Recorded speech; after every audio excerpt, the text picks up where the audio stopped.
বলিউডৰ অভিনেত্ৰী স্মৃতি ইৰাণীৰ নিউজ এটি ইণ্টাৰনেটত বহুত ট্ৰেণ্ড কৰি আছে। জানিব পৰা মতে কপিল শৰ্মা শ্ব'ত বলিষ্ঠ অভিনেত্ৰী তথা পাৱাৰফুল পলিটিচিয়ান স্মৃতি ইৰাণীক এজ এ গেষ্ট হিচাপে গৈছিল, কিন্তু তাতে থকা গাৰ্ডে আমাৰ চেণ্ট্ৰেল মিনিষ্টাৰগৰাকীক সোমাবলৈ নিদিলে।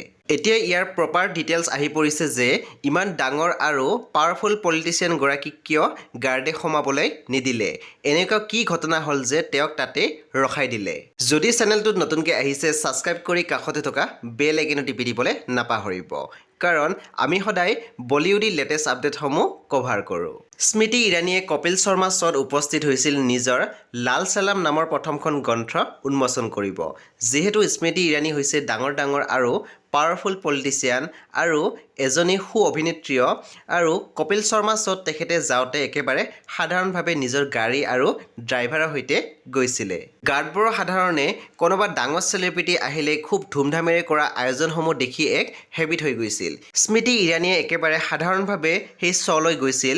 আচলতে সেই গাৰ্ডজনে স্মৃতি ইৰাণীক চিনি পোৱা নাছিলে আৰু কপিল শৰ্মাৰ টিম মেম্বাৰৰ পৰাও গাৰ্ডজনে একো খবৰ পোৱা নাছিল।